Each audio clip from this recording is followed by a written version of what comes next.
The scent of roasted chicken filled the air, a typical Sunday dinner in the very home I built with my own hands. My daughter-in-law, Melissa, placed her fork down with a delicate click. "Daniel," she said, her voice a silken blade, "having your father here. It feels like having a guest who never leaves." The word she used next hung in the air, sharp and ugly. Freeloader. My world tilted. I looked to my son, Daniel, for defense, for anything. He just stared at his plate and mumbled, "Melissa, don't." It was his silence that truly broke me. They saw a weak old man forgetting they were sitting in a world I had built from the ground up. They thought they were just insulting me. They had no idea they had just handed me the blueprints for their own destruction. Before we continue, please, subscribe to the channel and let us know where you are listening in the comments. That night, sleep was a stranger. The word freeloader echoed in the silent house, each syllable a hammer blow against the frame of my life. I found myself where I always go when the world becomes too loud, my workshop. The scent of pine, cedar, and old motor oil is the only incense I have ever known. It's the smell of creation, of honest work. As I ran my calloused hand over the smooth, worn surface of my workbench, the years began to peel back, and the memories, sharp and painful, returned. This house, this supposed burden I had become, wasn't bought. It was born from splinters, in my fingers and aches in my back. I was a carpenter, a master craftsman, not a man of wealth, but a man of worth. My wife, Eleanor, and I, we didn't have much when we started. Just a plot of land, a dream, and 2 pairs of hands willing to work until they bled. I remember the day Daniel was born. I held him in my arms, this tiny, perfect being, and I made him a silent promise. I would build him a fortress against the world, a place of warmth and safety. And so I began. Every weekend, every evening after my day job, I was here, on this land, raising the walls of that fortress, timber by timber. Eleanor would be beside me, handing me nails, painting the siding, her laughter the mortar that held it all together. "This will be Daniel's room," she had said, standing in the skeleton of a second-floor bedroom, her hand on her swollen belly. "He'll look out this window and see the whole world." We poured our souls into that house. The hardwood floors, I milled them myself from an oak that fell on the property in a storm. The stone fireplace, I hauled every rock from the creek. Bed a mile away, it was more than a house. It was a testament to a life of love and labor. And Daniel, we gave him everything. Not in terms of luxury, but in opportunity. I worked a second job, repairing furniture for the wealthy folks on the other side of town, just so he could go to college without a mountain of debt. I remember the exhaustion, the nights I'd fall asleep at the dinner table, my hands too sore to even hold a fork properly. But then I'd look at his graduation photo on the mantel, and it all felt worth it. He was going to have the easier life I never did. He met Melissa in his final year of college.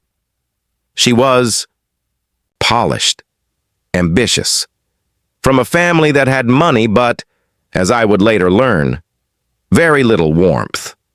At first, I was happy for him. She seemed to make him happy. But I saw the subtle shifts. He started dressing differently, talking about brands and investments, things that had never mattered to him before. Eleanor, with her quiet wisdom, saw it too. "She's sandpaper, Arthur," she had told me once. "She's trying to smooth away all his rough edges. Be careful she doesn't sand away the man himself." My Eleanor passed 2 years after they were married. Cancer. It was a quiet, brutal thief that stole the light from my life. The house fell silent then. It was too big, too empty. Daniel and Melissa were living in a cramped city apartment, struggling with her student loans and their desire for a lifestyle they couldn't yet afford. One evening, Daniel called. His voice was strained. "Dad," We're in a bit of a bind. The rent's going up and Melissa's not happy. We were wondering, just for a little while, if we could move back home, just until we get on our feet. My heart ached for him, and for my own loneliness. The thought of having life in the house again, of hearing footsteps on the stairs, was a balm to my grieving soul. "Of course, son," I had said without a moment's hesitation. "This will always be your home." Just for a little while turned into 5 years. At first, it was a comfort. But slowly, things began to change. My house became their house. My workshop became the cluttered old shed. The Sunday dinners I cooked, a tradition Eleanor and I had cherished, became an expected service. I was no longer the patriarch, the builder. I was the groundskeeper, the live-in handyman, the silent, unassuming figure in the background of their increasingly glossy life. I never asked for $1. I paid for the groceries from my pension. I handled the repairs, because that's what I do. I paid the property taxes and the insurance because the deed was and always had been in my name alone, a fact they seemed to conveniently forget. They lived here, under my roof, rent-free, bill-free, while they saved Daniel's entire handsome salary for their future. The insults started subtly. Melissa had a way of delivering them with a smile, a passive-aggressive art form she had perfected. "Oh, Arthur, are you wearing that shirt again?" she'd say at breakfast. "Don't worry about the dishes, Dad," Daniel would chime in, though it sounded less like a kindness and more like he didn't trust me not to break them. They started having friends over, dinner parties where I was, expected to make myself scarce. I'd hear their laughter from my workshop, feeling like a ghost in my own home. One evening, I overheard one of Melissa's friends ask, "Is that your father's room down the hall?" And I heard Melissa's clear-cutting reply, "Oh, that's just the guest wing. Daniel's father is staying with us for a bit. Staying with them." The lie was so audacious it almost took my breath away. Daniel's complicity was the deepest cut. He saw what was happening. He saw the slow, methodical erosion of my place in the home I built for him. But he never spoke up. He'd just offer a weak, apologetic smile when Melissa made a particularly sharp comment. He'd avoid my gaze. He chose his wife's comfort over his father's dignity. Every single time. My son, the boy whose future I had built with my bare hands, now stood by silently while his wife labeled me a freeloader. The memory of his silence at the dinner table was a fresh wound, raw and gaping. It wasn't just an insult from Melissa. It was a verdict from my own son. A verdict that all my years of sacrifice, all my love, all my labor had amounted to nothing more than a burden. I picked up a block of maple from the workbench, its surface, smooth and cool. My hands, which had built cribs and cabinets and the very roof over their heads, now trembled, not with age, but with a cold, rising anger. They had mistaken my quiet love for weakness. They had mistaken my generosity for foolishness. They had lived in my fortress and called me a peasant.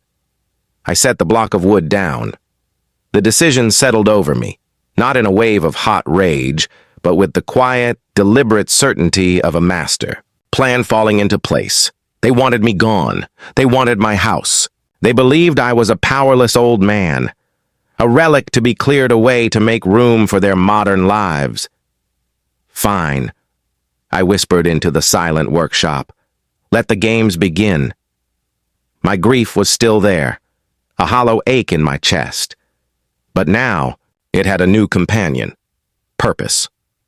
I would not be driven from my home. I would not be erased.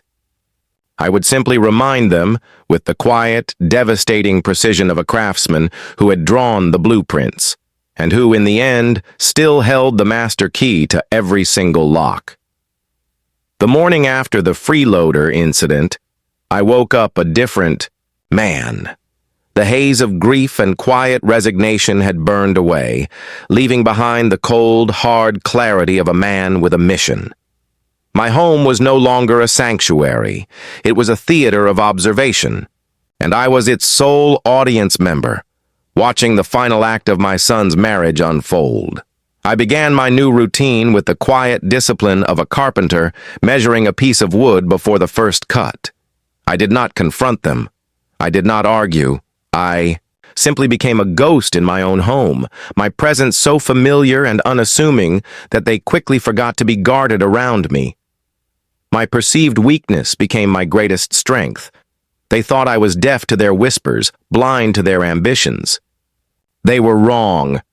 My hearing, sharpened by years of listening for the subtle stress fractures in a piece of wood, picked up everything. One afternoon, I was in the garden, tending to Eleanor's roses, when I heard Melissa's voice drift from the open kitchen window. She was on the phone with one of her friends, her voice a cocktail of complaint and conspiracy. "I know, Chloe, it's a nightmare," she sighed dramatically. "It's like living with a ghost who still thinks he owns the place. We can't even renovate. Can you imagine this kitchen with a marble island and stainless steel appliances?"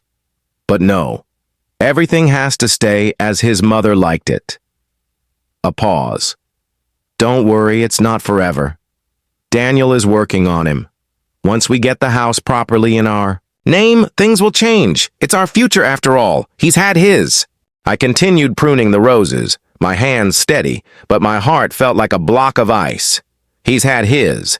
The casual cruelty of it, the dismissal of my entire life as something that was over, a finished chapter in their grand story.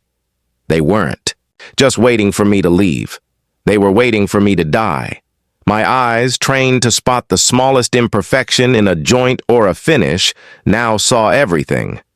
I saw the expensive interior design magazines that started appearing on the coffee table, with pages bookmarked for master suite renovations and pool installations. I saw the way Melissa would walk through a room, not living in it, but assessing it, her eyes calculating square footage and resale value. They were already spending my legacy. They were decorating their future with the ashes of my past. The first direct move came from Daniel. As I had predicted, it was cloaked in the guise of a favor, of an opportunity. He found me in my workshop one Saturday, a place he hadn't set foot in for years. He looked uncomfortable, surrounded by the honest smell of sawdust and labor. He cleared his throat, avoiding my gaze, and picked up a half-finished dovetail joint from my workbench. "You're still the best at this, Dad," he said, the compliment feeling hollow and rehearsed. "What do you need, Daniel?" I asked, my tone flat, not giving him the easy emotional opening he was looking for. He put the joint down.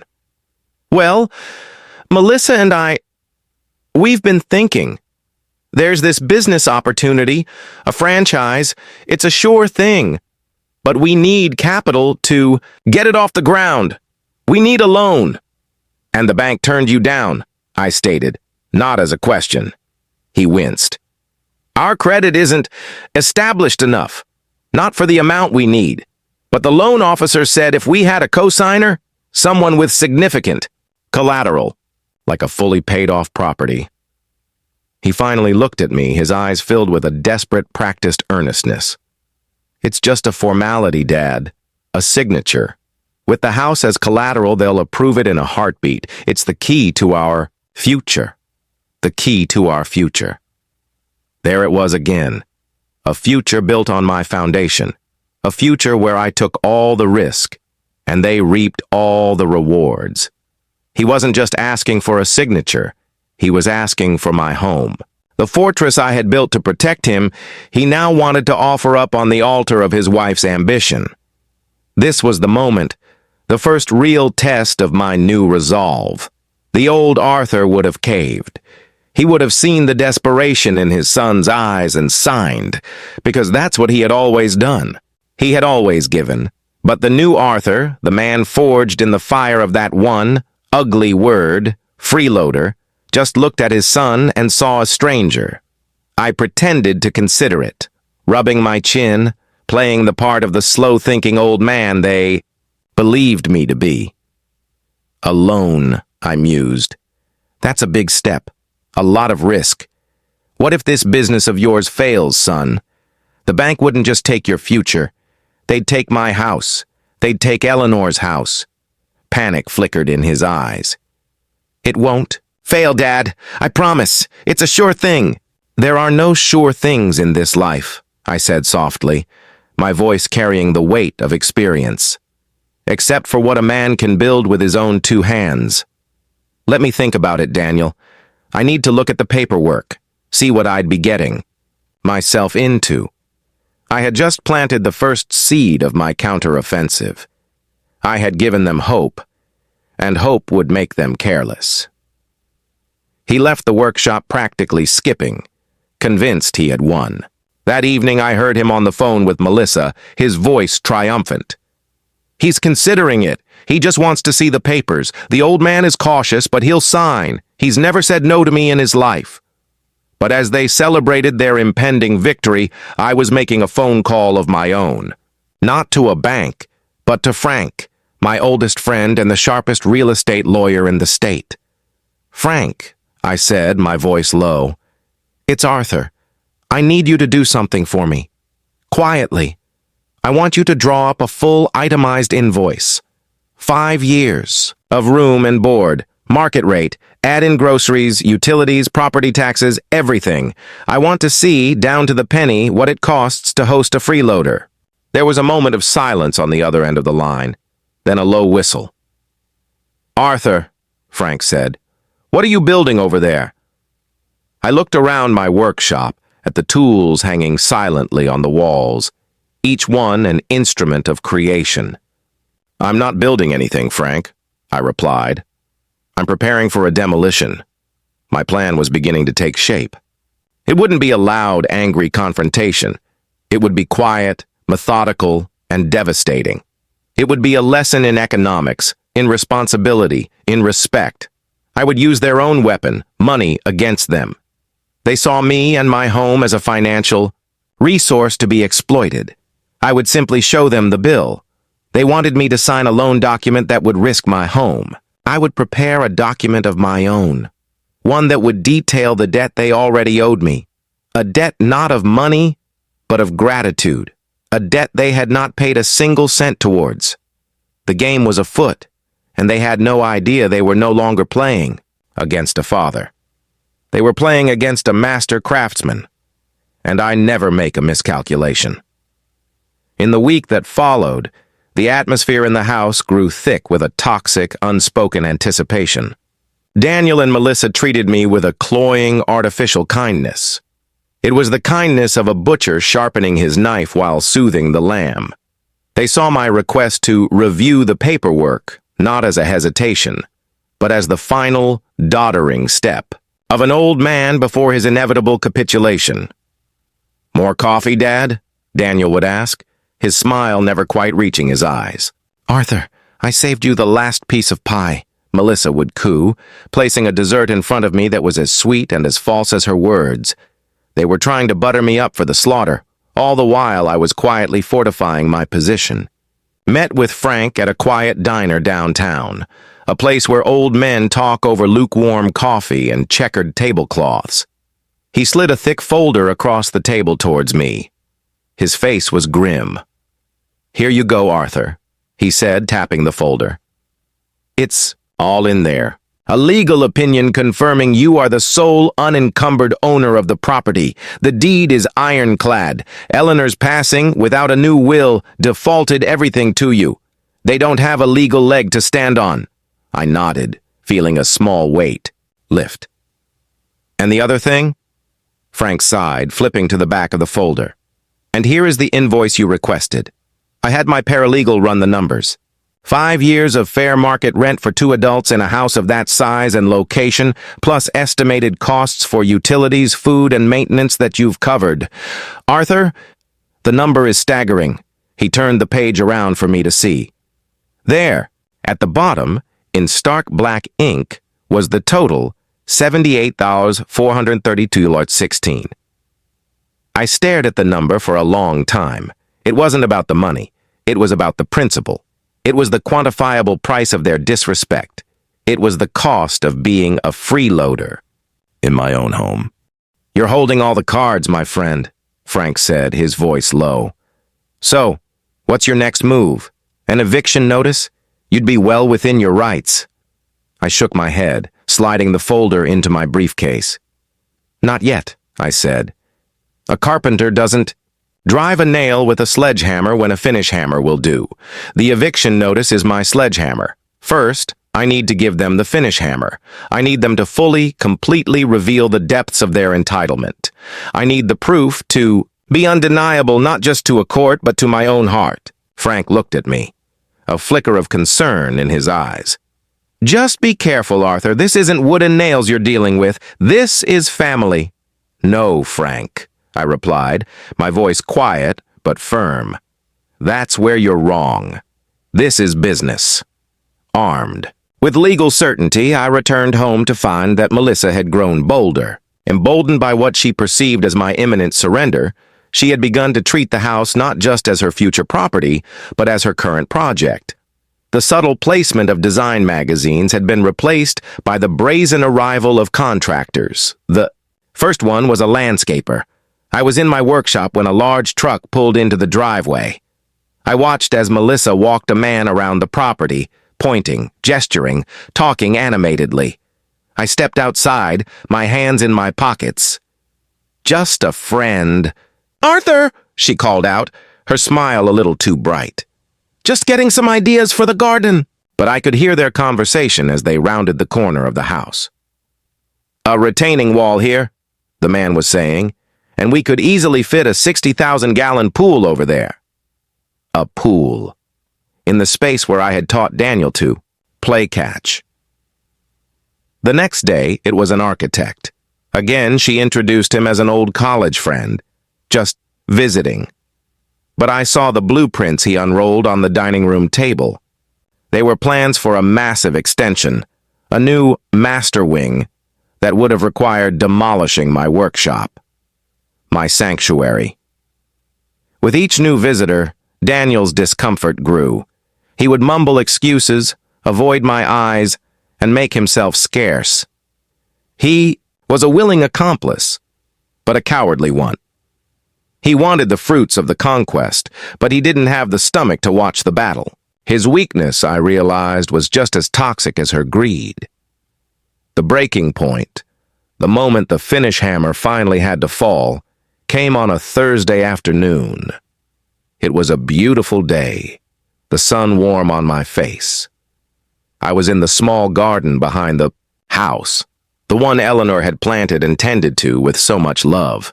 Her roses were in full bloom, their scent a sweet, fragrant memory of her. It was the most sacred space on the entire property. To me, it was holy ground. That was when Melissa arrived with the third contractor. He was a burly man with a clipboard and a no-nonsense demeanor. She didn't see me at first. I was kneeling behind a large rose bush, trimming away dead leaves, and I heard the words that finally broke the dam of my patience. "So," the contractor said, looking at the garden, "what are we thinking for this space?" Melissa let out a theatrical sigh. "Oh, this whole area has to go," she said, waving a dismissive hand at my wife's life's work. "We're going to level this entire pathetic little rose garden.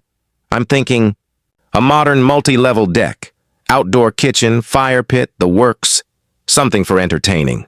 Pathetic little rose garden." Something inside me snapped.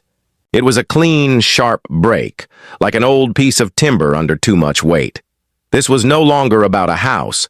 It was no longer about money. It was about desecration.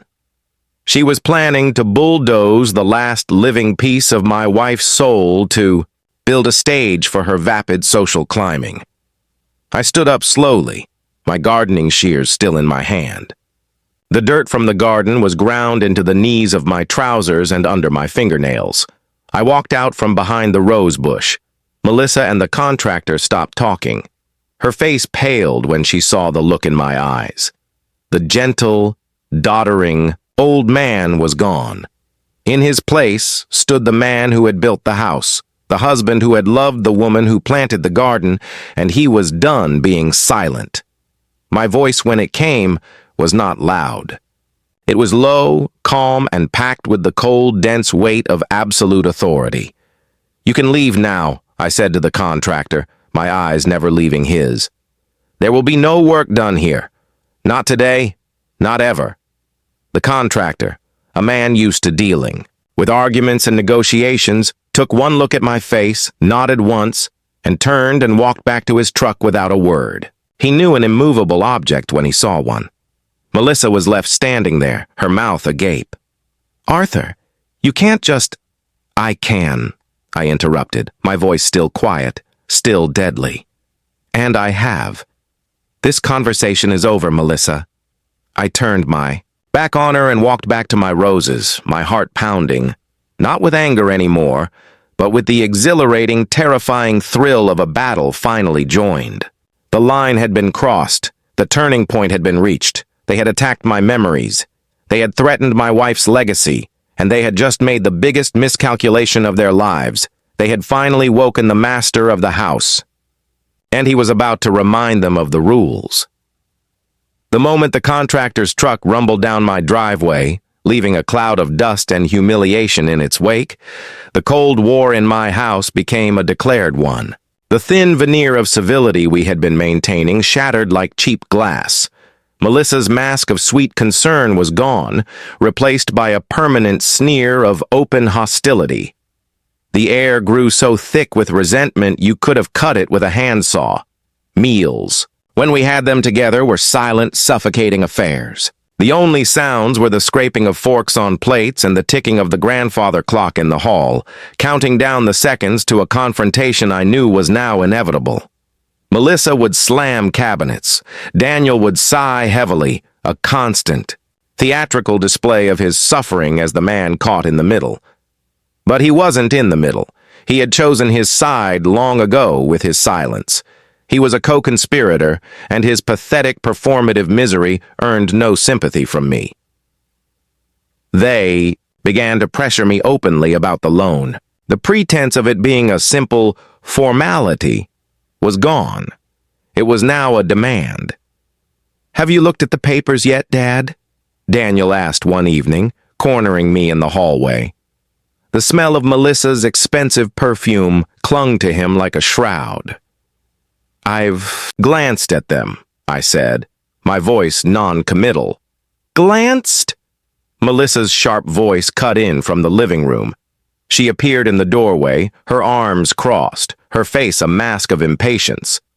"Arthur, this is our future we're talking about. The franchise opportunity won't wait forever. We need that signature."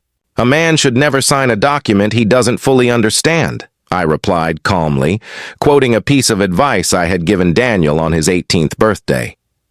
The irony seemed lost on him. "What's not to understand?" she scoffed. "It's a loan. You sign. We get the money. We all win. It's simple." "It is anything but simple," I said, looking directly at my son. "It involves this house.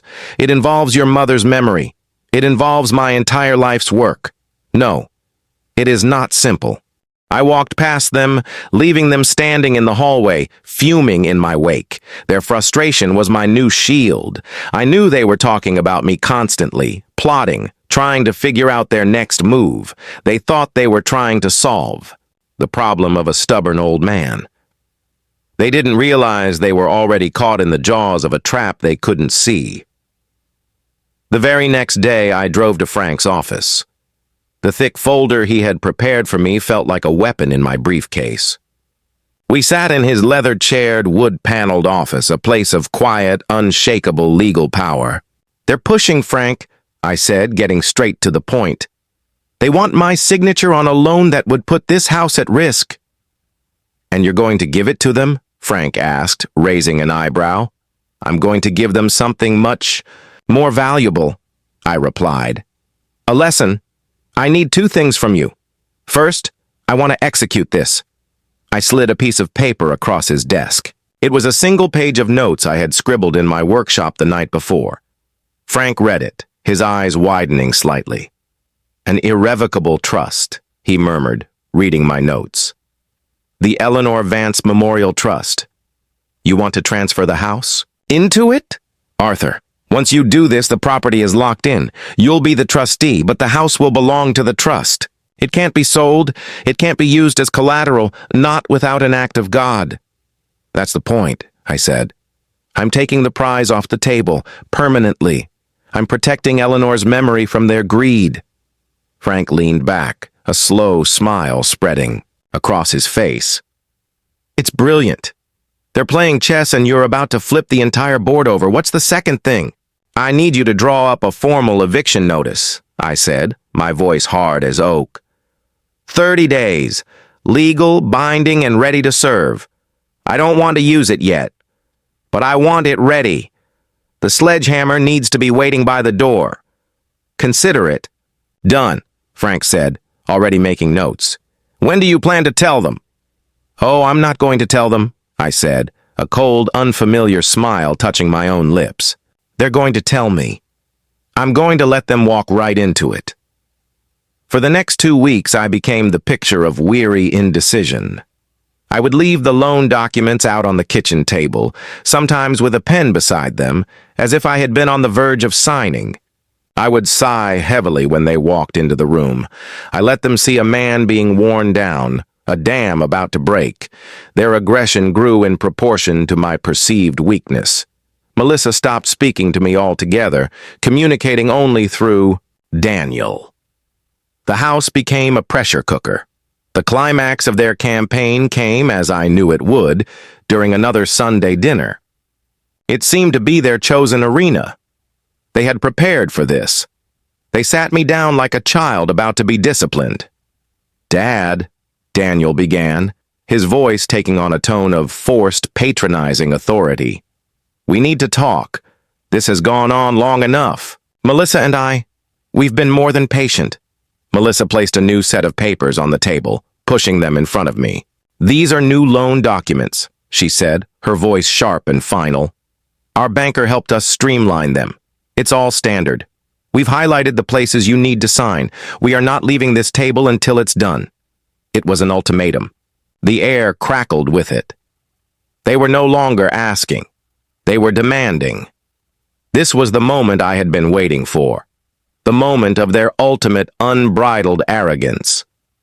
I looked down at the papers. I looked at their 2 expectant, greedy faces, illuminated by the warm light of the dining room my wife and I had designed for family, for love, for peace. And for the first time in weeks, I felt a genuine, bone-deep weariness. I was tired of the game. It was time to end it. I slowly picked up the pen. A triumphant, predatory gleam lit up Melissa's eyes. Daniel let out a long, relieved breath, the tension visibly draining from his shoulders. They thought they had won. They watched, transfixed, as my hand, the hand of a master carpenter, moved towards the signature line. And then, I set the pen down, neatly beside the documents. I folded my hands on the table and looked at them, and I smiled. It was not a warm smile. It was the smile of a man who knows the final measurement is perfect, the final joint is set, and the structure is about to bear its full intended weight. You know, I said, my voice conversational, relaxed. You're right. This has gone on long enough. It's time to settle things. But we're not going to be signing your papers tonight. Confusion clouded their faces. What are you talking about? Arthur? Melissa snapped. Stop playing games. The games are over, I replied, my smile widening slightly. I'm not going to sign those papers. Not tonight. Not ever. But I do have some papers of my own that I think you'll find very interesting. I stood up slowly, my chair scraping softly against the floor I had laid 30 years ago. I walked to the old oak buffet against the wall, a piece I had built for Eleanor as a wedding anniversary gift. I opened a drawer and removed a thick, leather-bound portfolio. The one Frank had prepared for me. I walked back to the table and placed it down with a soft, definitive thud. The sound seemed to echo in the sudden dead silence of the room. You see, I began, my voice calm and clear, the voice of a man in total control. I've been doing some paperwork of my own. You've been so focused on the future, your future, that you've forgotten to pay attention to the present, and more importantly, you've forgotten the past. I opened the portfolio. Their eyes were glued to it, a mixture of confusion and dawning dread on their faces. "You want to talk about business?" I said. "Let's talk about business. You want to talk about assets and contributions? Let's have that conversation. You wanted a signature. You wanted a transaction? Fine. Let's make a transaction." The trap was no longer hidden. The door had been opened, and they were about to see what was waiting for them inside. The turning point was over. The tables had officially, irrevocably, turned. "You've been operating under a series of dangerous assumptions," I began, my voice cutting cleanly through the silence. I opened the portfolio, its leather creaking softly, a sound that seemed to echo the groaning foundations of their deceit. "The first assumption was that I am a fool. The second, and far more critical, was that you have any claim whatsoever to this house." I slid the first document from the portfolio and placed it squarely in the center of the table, turning it so they could read the header. The text was stark, official, printed under the letterhead of Frank's law firm. It was the legal opinion he had prepared. "This," I said, tapping the document with a single calloused finger, "is a comprehensive title search and legal review of this property. It confirms, in excruciatingly clear legal language that even a layman can understand, that I, Arthur Miller, am the sole and undisputed owner of this house and the land it sits on. It confirms that the mortgage was paid in full 17 years ago. My name is on the deed, mine alone. Not your mother's, Daniel, not yours, not Melissa's." Daniel stared at the paper, his face slack with disbelief. "But I thought, Mom, your mother and I built this house together with our hands and our hearts," I said, my voice softening for a moment with the memory of Eleanor. "But we structured our assets legally, with foresight. Upon her passing, as her will stipulated, her share of our joint assets reverted to me. This house, Daniel, has been mine, and mine alone, for the past 7 years. You have been living here not as a future heir, but as a guest. My guest." The word hung in the air, a perfect, brutal echo of Melissa's own insult. Like having a guest who never leaves. Her face flushed a deep, ugly red. "That's not possible," she stammered, her voice losing its sharp edge, replaced by a shrill note of panic. "Daniel is your only son. He's supposed to inherit everything." "Supposed to?" I raised an eyebrow. "Is that a law of nature I am unaware of? That a child is supposed to inherit? Inheritance, Melissa, is a gift. It is a privilege. It is not a right. It is a final reward for a lifetime of love, respect, and loyalty. It is not a prize to be claimed by those who see a parent as a mere obstacle between them and a deed." I let that sink in, watching as the first layer of their entitlement began to crack. They had built their entire 5-year plan on a foundation of sand, on an assumption they had never bothered to verify. "But the loan?" Daniel mumbled, his mind clearly struggling to catch up. The banker said you needed a co-signer with collateral," I finished for him. "And you assumed I would provide it. You assumed you could leverage my life's work for your get-rich-quick scheme. You saw this house not as a home, but as a line of credit. And you saw me not as your father, but as a signature." I leaned forward, my voice dropping to a low, intense register. "Did it ever once occur to either of you to ask about the legal status of the house before you started planning renovations? Before you invited contractors to my home? Before you mentally bulldozed your mother's garden?" Daniel flinched as if I had struck him. Melissa's eyes darted away, unable to meet my gaze. "No," I answered my own question. "Of course not, because to you the house was already yours. I was just the stubborn old ghost rattling around in the attic, a minor inconvenience to be managed until I could be tidied away." I let the silence sit for a moment, a heavy blanket of their shame. They had nothing to say. The facts were irrefutable, printed in the cold, hard language of the law. They had been exposed, not yet as villains, but as fools. And, for people like them, that was perhaps the greater sin. But I was just getting started. This was merely the overture. So, I continued, my voice returning to its calm, methodical tone. We have established point 1. This is my house. Now let's move on to point 2, shall we? Let's talk about that charming word you used last week. Melissa. Freeloader. I reached into the portfolio again and pulled out the second document. It was a thick stack of papers, neatly bound. It was the invoice Frank's paralegal had prepared.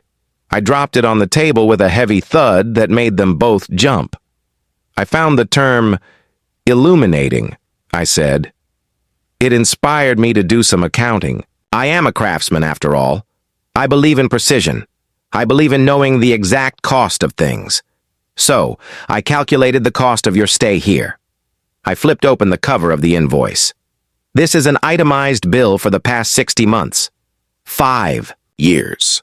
It includes a very generous discounted rate for room and board for 2 adults, based on the fair market rental value of a property of this size in this neighborhood. It also includes meticulously calculated estimates for your share of utilities, electricity, water, gas, internet, and, of course, groceries. I went through 5 years of bank statements. You two eat well. I could see the color draining from Daniel's face. Melissa stared at the document as if it were a venomous snake. I also included a few miscellaneous expenses, I went on, my tone breezy, as if discussing a simple household budget. The new water heater that was installed last winter, the emergency plumbing repair for the upstairs bathroom after one of your friends clogged the drain with a cocktail napkin during a party I wasn't invited to, the annual property taxes, which have, you might be interested to know, increased by 12% in the last 5 years.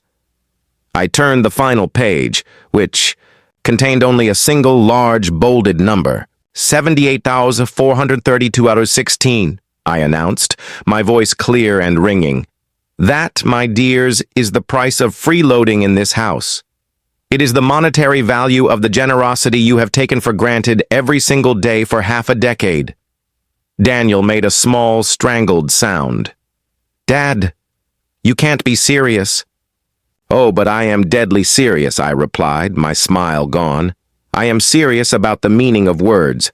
You called me a freeloader, a man living in his own home, paying his own way, and subsidizing the comfortable lives of his son and daughter-in-law. It seems to me the word has been misapplied. This document, I tapped the invoice again, corrects the error.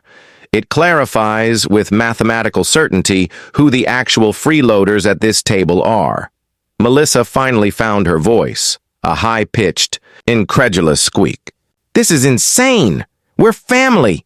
You can't send your own son a bill! Can't I? I shot back, my voice like the crack of a whip. You seem to have no problem presenting me with a loan document that would have made me legally responsible for your debts and potentially homeless in my old age. You treated our relationship as a business transaction. Fine. I will accept those terms. This is my invoice for services rendered. Consider it my counteroffer. They were utterly broken, their arguments dismantled, their entitlements stripped, bare and laid out on the table in the form of a 5-figure debt. The confident, demanding couple who had sat down for dinner were gone. In their place were 2 chastened, horrified children, finally being presented with the bill for their own behavior. The silence that followed was different. It wasn't tense. It was the dead, empty silence of a battlefield after the first devastating volley has landed, and one side realizes they have come to a gunfight, armed with nothing but harsh words and misplaced arrogance. They had no defense. There was nothing to say. The numbers didn't lie. I leaned back in my chair, folding my hands. Don't worry, I said, my voice softening into something resembling pity. I don't actually expect you to pay it. I wouldn't want to put you in a financial bind. I just wanted you to see it. I wanted you to understand, in the only language you seem to respect, the language of dollars and cents, the true nature of our relationship for the past 5 years. I had them, cornered, exposed, and humiliated. But the demolition was not yet complete. I had taken away their assumed claim to my house. I had reframed their entire existence under my roof, but I hadn't yet delivered the final structural blow. The sledgehammer was still waiting by the door. For a long moment, the only sound was the rustle of paper as Melissa, her hands trembling with fury, reached out and flipped through the pages of the invoice. She wasn't reading the details. She was searching for a flaw, a loophole, any weakness she could exploit. Finding none, her eyes lifted to meet mine, and they were no longer filled with panic, but with pure, undiluted hatred. "You think you're so clever, don't you?" she hissed, her voice low and dangerous. "Sitting here with your little documents and your prepared speeches, you've been planning this." "A good craftsman always has a plan," I replied evenly. "It's called foresight. It's the difference between building something that lasts and something that collapses under the first sign of pressure. Your plans, it seems, lacked a solid foundation." "Our plans?" she laughed, a harsh, ugly sound. "Our plans were for our family, for Daniel's future. Something you clearly don't care about at all. What kind of father does this to his own son?" She was trying to turn the tables, to paint me as the villain, the cruel patriarch withholding a birthright. It was a desperate, predictable gambit, and it was the opening I had been waiting for. "A father," I said, my voice resonating with a lifetime of suppressed conviction, "who loves his son enough to not let him become a man who stands by silently while his wife disrespects the very foundation of his life. A father who is trying, at this late hour, to teach his son the difference between a partner and a parasite." Daniel flinched, the word parasite landing with the intended force. He looked up, his eyes pleading. "Dad, please, stop." "No, Daniel," I said, my gaze unwavering. "The time for stopping, the time for silence, is over. Your silence is what brought us to this table tonight.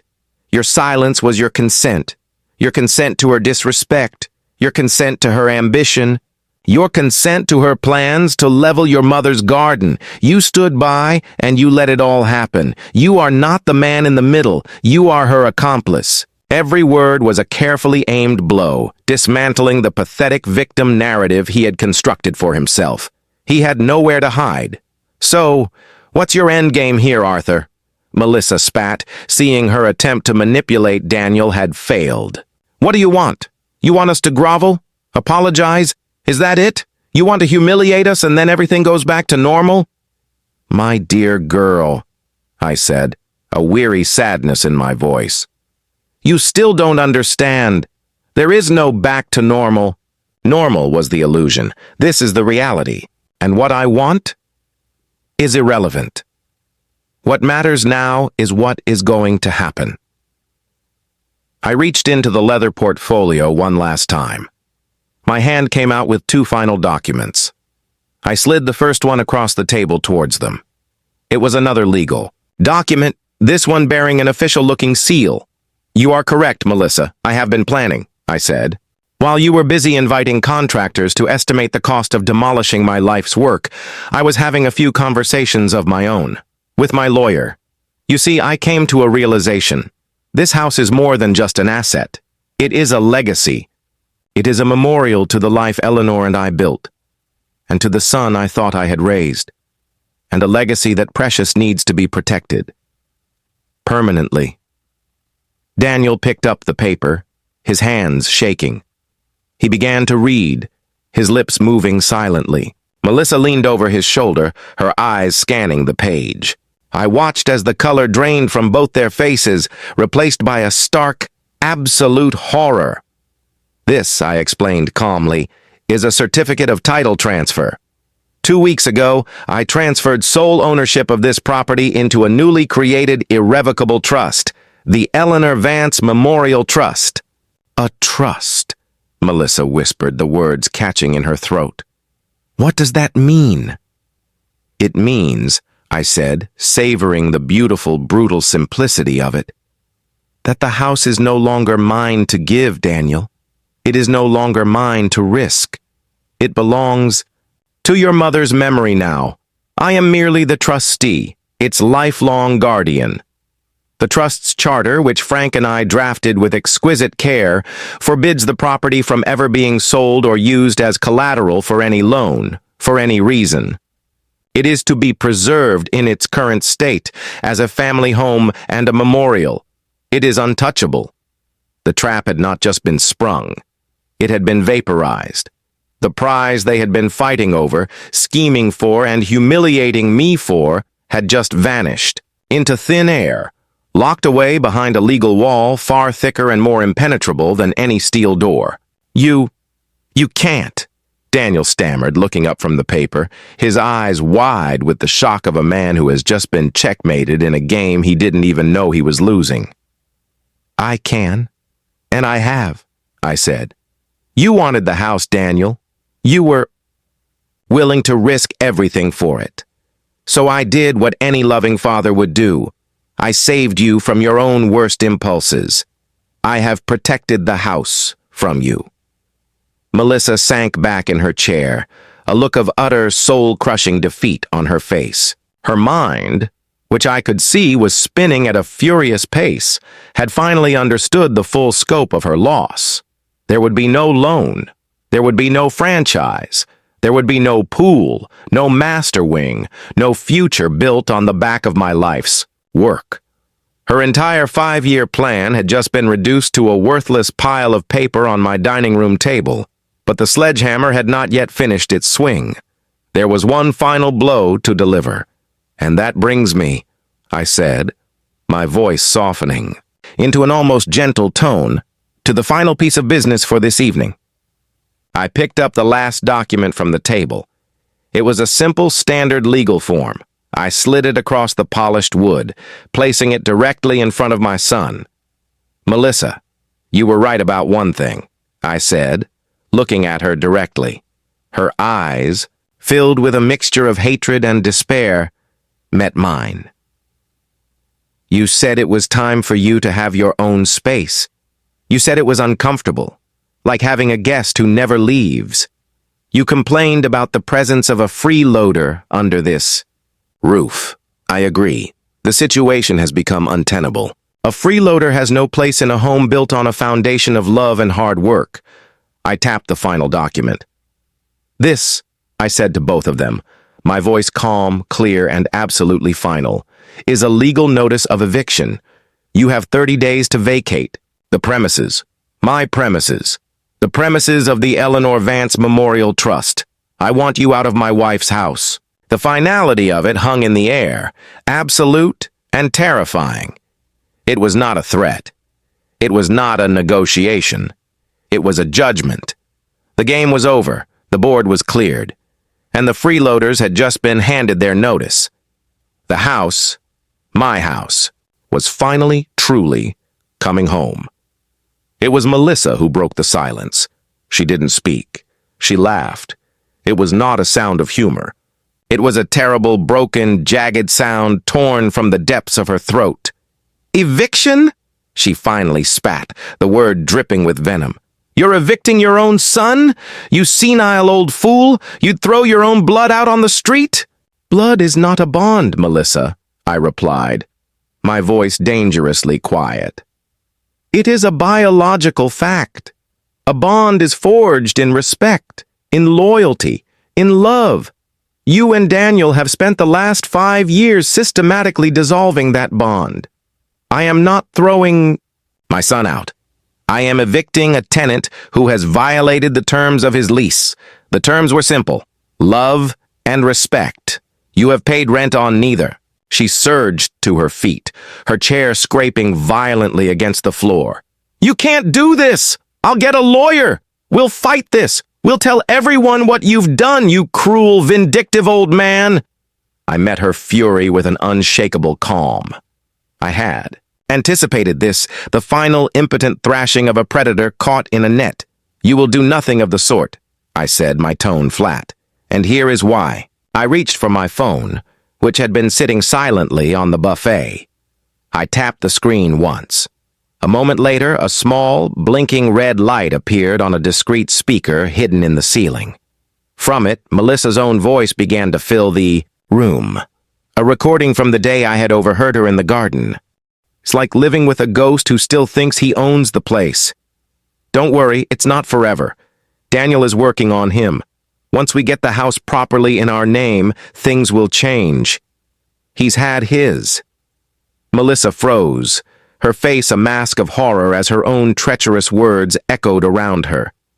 Daniel sank lower in his chair, covering his face with his hands as if to physically block out the sound of their shared betrayal. I let the recording play, every damning word.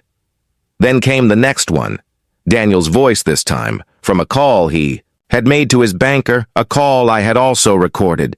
Yeah, my dad's getting on in years. A little slow, you know, but he'll sign. He's always been a soft touch. The house is as good as ours. I stopped the playback. The silence that returned was even heavier than before.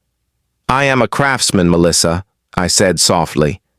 I believe in documentation. I have recordings of every threat, every manipulation, every disparaging word you have both uttered under this roof for the past month.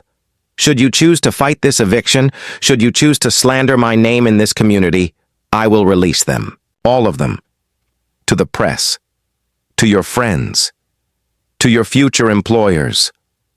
I will paint a masterpiece of your character using only your own words as the color. I let the threat hang in the air. It was not a bluff, and she knew it. The hunter had become the hunted, and I held the leash. You, she whispered, her voice trembling with a rage that had no outlet. You are a monster. No, I replied, a deep, ancient sadness welling up inside me.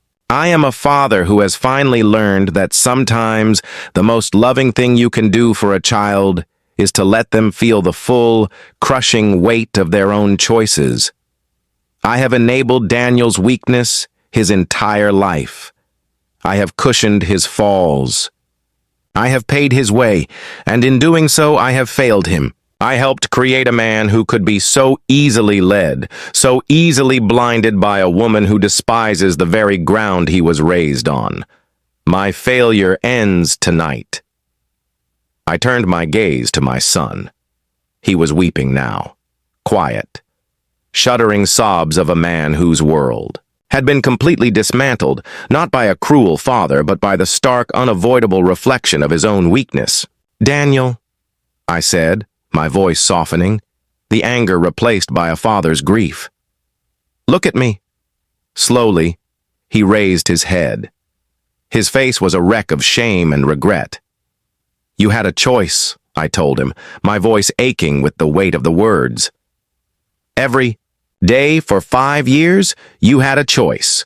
You could have been a husband, or you could have been a son. You could have defended your wife's ambition, or you could have defended your father's honor. You tried to be both, and in the end, you were neither. You were just a passenger in her car, and you let her drive it right off a cliff. I stood up, the finality of the evening settling over me like a heavy cloak. The eviction notice gives you 30 days. That is a generosity you have not earned. I expect you to be gone by the 1st of next month. Your belongings will be packed and placed in storage. The first month's rent paid by me. After that, you are on your own. I walked towards the door of the dining room, my back to them. Dad, wait! Daniel's voice, small and broken, called after me. I paused at the threshold, but I did not turn around. Where will we go? He asked, the question of a lost child. I took a deep breath.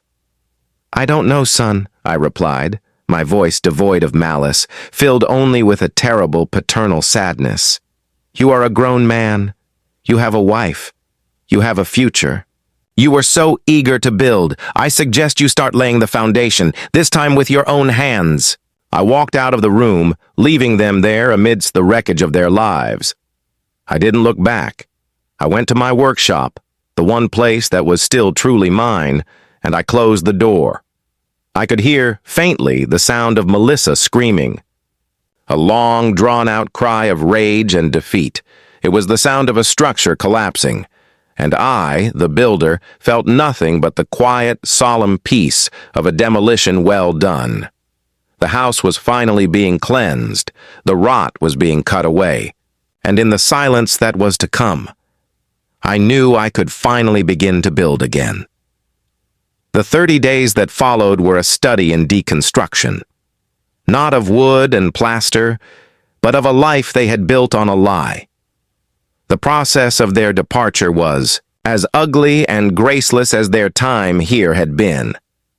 Melissa, I was told by the staff who helped pack, was a tempest of rage, slamming drawers and making snide comments under her breath.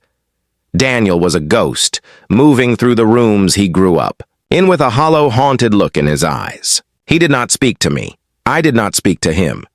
There was nothing left to say. They did not, as Melissa had threatened, get a lawyer. Frank informed me that a local attorney had made a preliminary inquiry on their behalf. Frank had responded by sending over a single, polite, professional email containing the audio file of their freeloader conversation and a note that simply said, "Further evidence is available upon request." The lawyer, wisely, never called back. My documentation, my quiet preparation, had been the perfect shield. Their threats were hollow because their position was built on nothing. I did not watch them leave on the final day. I had no desire to witness their humiliation or to gloat. That was never the point. I stayed in my workshop, the scent of cedar a comforting balm. I heard the rumble of the moving truck, the sharp, angry slam of car doors, and then silence. A profound, deep, and beautiful silence that I hadn't realized I had been missing for 5 long years. When I finally walked back into the house, it felt different. It felt lighter. It was as if the very air had been cleansed of a toxic presence. For 5 years it had been a house, a structure they occupied. Now, it was a home again. My home. Eleanor's home.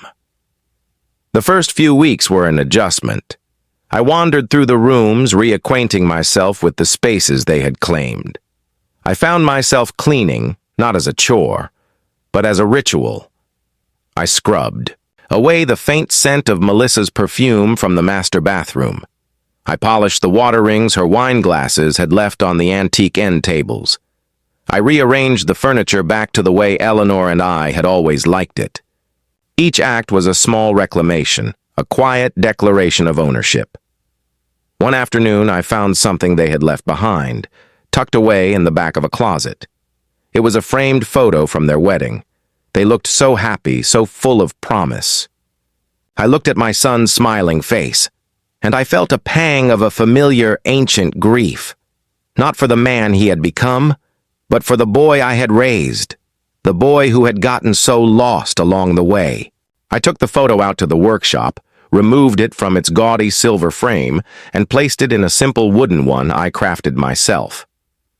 I didn't put it back in the house. I put it on a shelf in my workshop, a reminder of a past I could not change, and a lesson I must never forget. My healing began in the garden, Eleanor's rose garden, the pathetic little plot that had been the catalyst for the final battle. I spent hours there, on my hands and knees, pulling weeds, enriching the soil, pruning the bushes with a surgeon's care. I was not just tending to plants. I was tending to my own soul. Each weed I pulled was a resentment I was letting go of. Each new bud that emerged was a sign of hope, of life continuing. Frank came by for coffee one Saturday. He walked into the house and stopped, looking around. "It feels different in here," he said. "It feels peaceful." "It is," I replied, handing him a mug. The foundation was sound. I just had to clear out the rot. We sat in the garden and I told him everything that had happened. He listened, shaking his head slowly. "You did the right thing, Arthur. The hard thing, but the right thing." "Did I lose my son, Frank?" I asked, the question that had been haunting the quiet moments of my nights. He considered this for a long moment, sipping his coffee. "I think," he said finally, "that you lost the son you thought you had a long time ago. Maybe, just maybe, what you've done has given the real one, the one who is buried under years of weakness and bad choices, a chance to find his way back. But he has to make that journey on his own. You can't build that for him." His words resonated with a painful truth. I had spent my life building things for Daniel. A house, a future, a safety net. And in doing so, I had deprived him of the chance to build his own character. My greatest act of love, I was beginning to realize, was not in the building but in the letting go. In forcing him out of the fortress I had created, I had given him his only chance at becoming his own man. That evening I did something I hadn't done since Eleanor passed. I cooked a full Sunday dinner just for myself. I roasted a chicken, made mashed potatoes, and opened a bottle of good red wine. I set one place at the head of the long dining room table. And as I sat there in the warm, quiet house, eating the food I had prepared, I did not feel lonely. I felt free. I had been called a freeloader in my own home. But the truth was, I had been the one paying the highest price all along. I had been paying with my peace, my dignity, my silence. And now, I had finally stopped payment. I had reclaimed my home, my peace, and my name. The craftsman was once again the master of his own house, and the silence was no longer heavy. It was the sound of a new beginning. They say that time heals all wounds. I don't believe that's true. Time doesn't heal. It exposes. It weathers away the soft, weak parts of a structure, revealing the solid foundational stone beneath. The past year hadn't healed the wound of my son's betrayal. It had simply weathered me down to the man I was always meant to be. A man who stands firm on a foundation of his own making. Life settled into a new, peaceful rhythm. The house was no longer a battleground, but a sanctuary once more. I filled the silence not with ghosts, but with life. I started hosting a weekly poker game with Frank and some other old friends. I took up a hobby I had long abandoned, building intricate, beautiful birdhouses, replicas of famous architectural landmarks. My workshop, once a place of solitary retreat, was now often filled with the sawdust and laughter of neighborhood kids. I was teaching the basics of woodworking. I was building again, not out of obligation, but out of pure, simple joy. I received occasional indirect news of Daniel and Melissa. Their sure thing franchise, without my collateral, had never materialized. Their marriage, without the gilded cage of my home to hold it together, had crumbled under the weight of their shared resentment and financial struggles. Frank told me they had divorced. Melissa had moved back in with her parents. Her ambition had a cost, and it turned out to be her entire life. I felt no satisfaction in this news. Only a profound, weary sadness for the wreckage they had left in their wake. Then, one Saturday afternoon, as I was pruning Eleanor's roses, a car pulled into the driveway. It wasn't a fancy car like the one he used to drive. It was a modest, used sedan. Daniel got out. He was alone. He looked thinner, older. The designer clothes were gone, replaced by simple jeans and a work shirt. He didn't approach the house.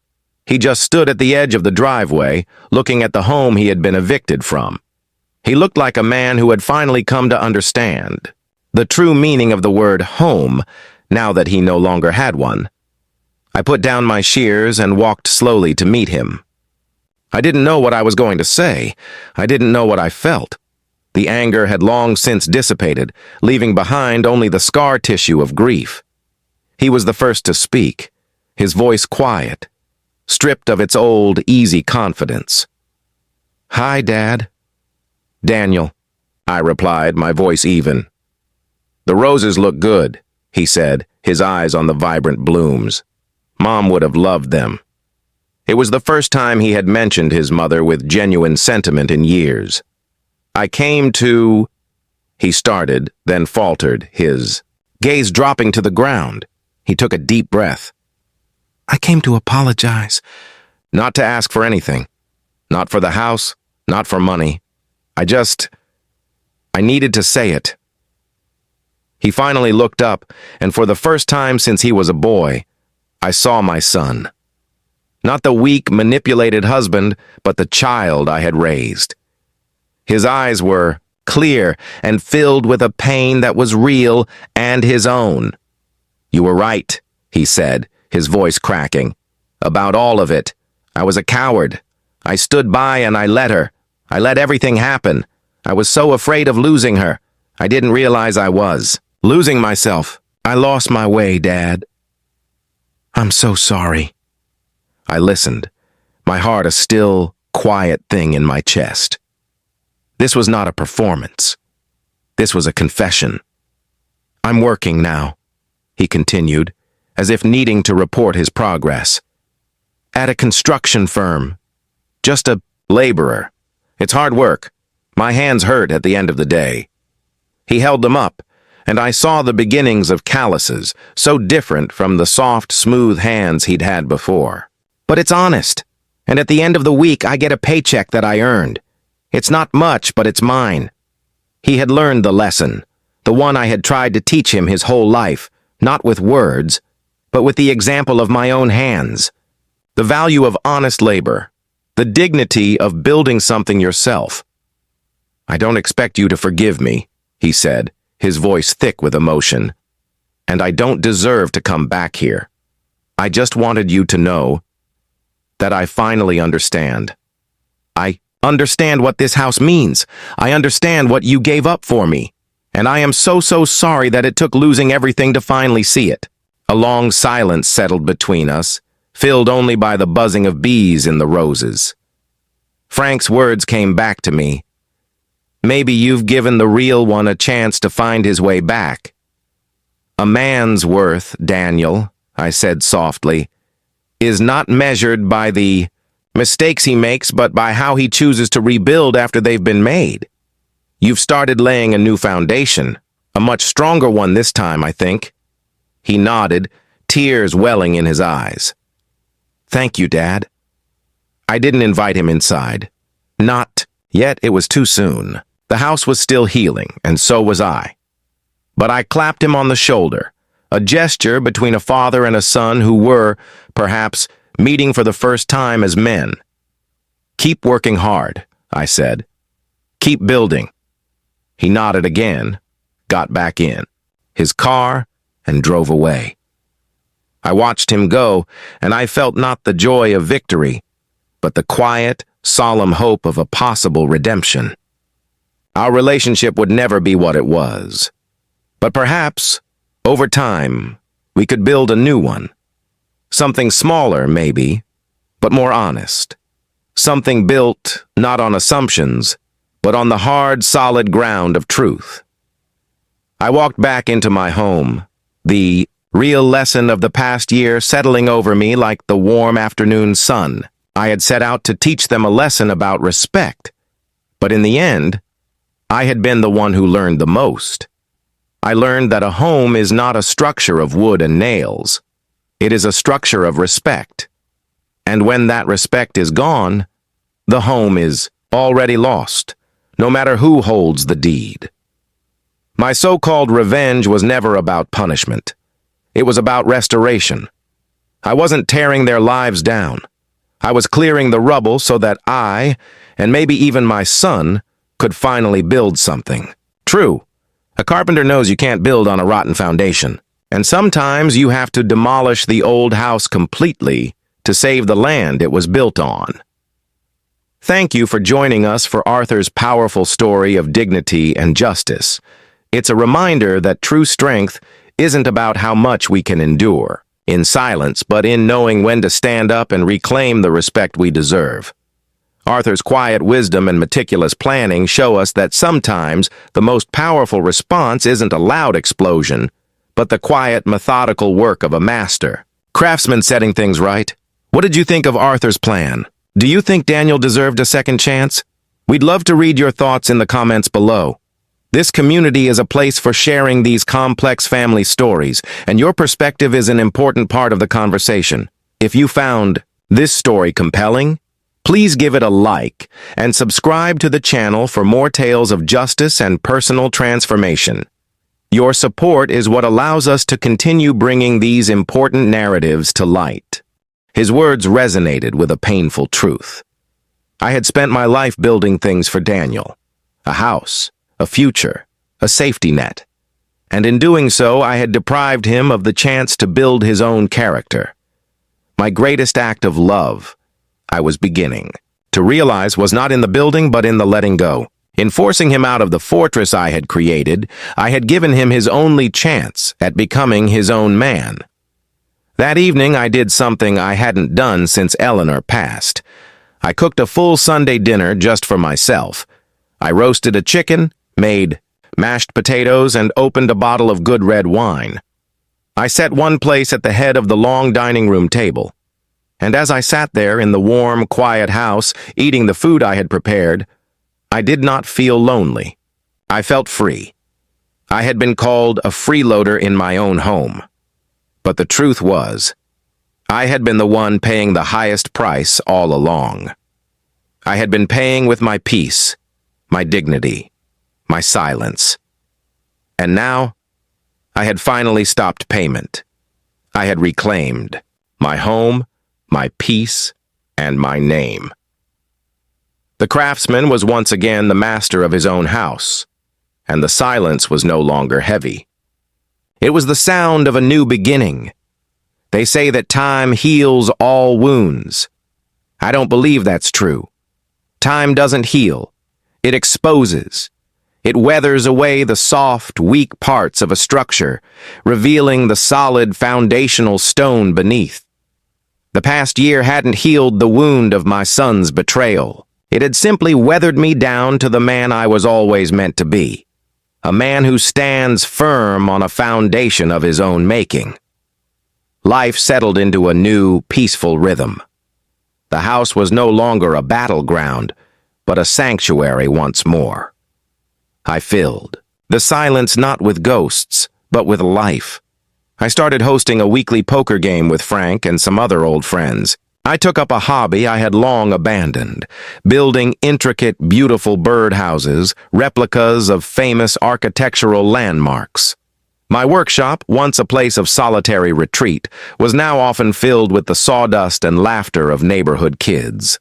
I was teaching the basics of woodworking. I was building again, not out of obligation, but out of pure, simple joy. I received occasional indirect news of Daniel and Melissa. Their sure thing franchise, without my collateral, had never materialized. Their marriage, without the gilded cage of my home to hold it together, had crumbled under the weight of their shared resentment and financial struggles. Frank told me they had divorced. Melissa had moved back in with her parents. Her ambition had a cost, and it turned out to be her entire life. I felt no satisfaction in this news, only a profound, weary sadness for the wreckage they had left in their wake. Then, one Saturday afternoon, as I was pruning Eleanor's roses, a car pulled into the driveway. It wasn't a fancy car like the one he used to drive. It was a modest, used sedan. Daniel got out. He was alone. He looked thinner, older. The designer clothes were gone, replaced by simple jeans and a work shirt. He didn't approach the house. He just stood at the edge of the driveway, looking at the home he had been evicted from. He looked like a man who had finally come to understand the true meaning of the word home, now that he no longer had one.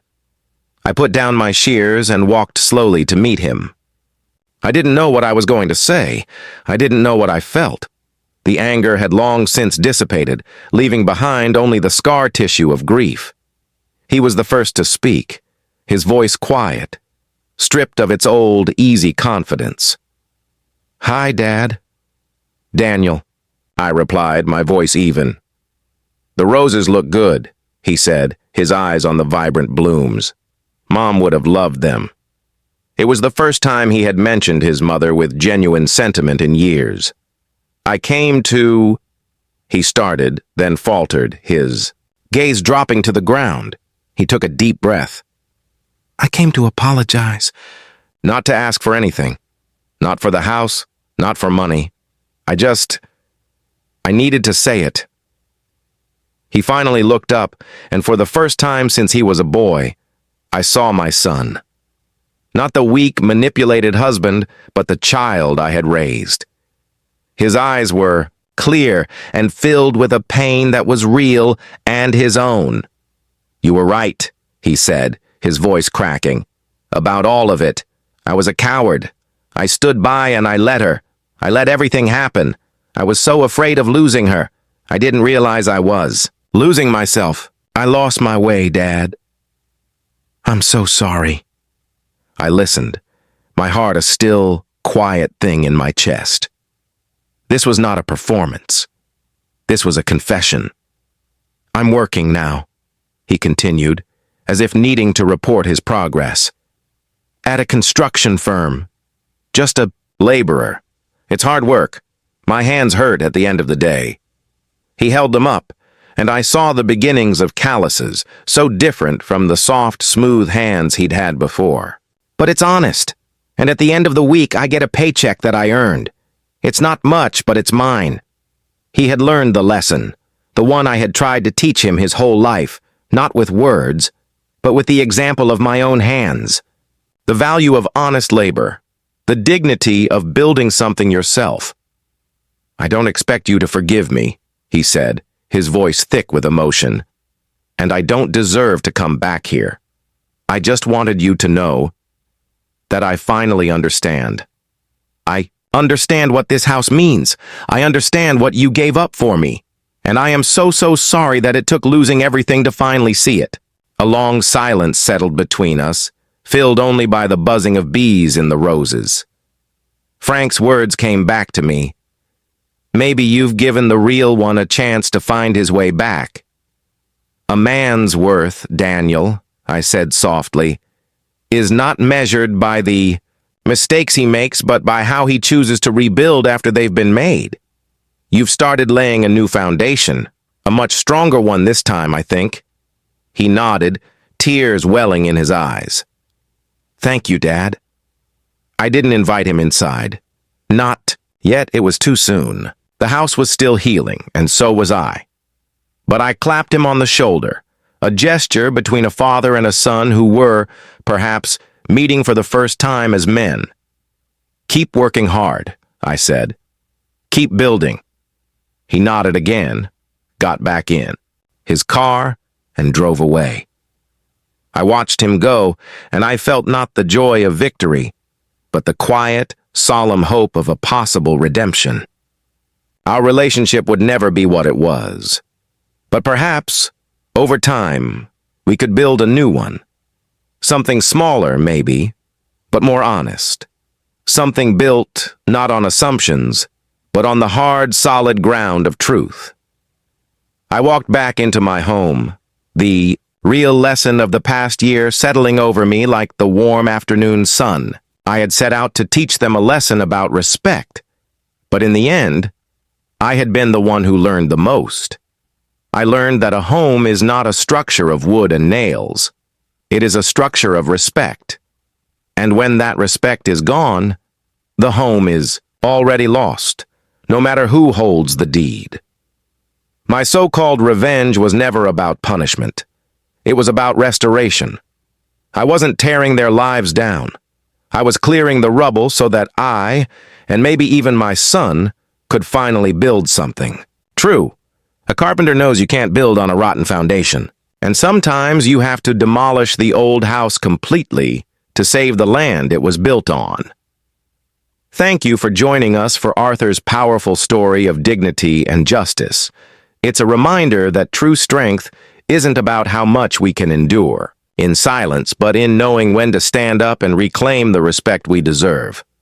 Arthur's quiet wisdom and meticulous planning show us that sometimes the most powerful response isn't a loud explosion, but the quiet, methodical work of a master. Craftsman setting things right. What did you think of Arthur's plan? Do you think Daniel deserved a second chance? We'd love to read your thoughts in the comments below.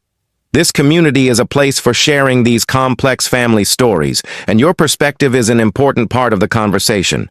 If you found this story compelling, please give it a like and subscribe to the channel for more tales of justice and personal transformation.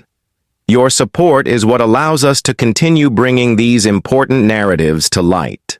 Until next time, remember, your home is your fortress, and your dignity is its foundation. Build it strong, protect it fiercely, and never let anyone make you feel like a guest in your own life.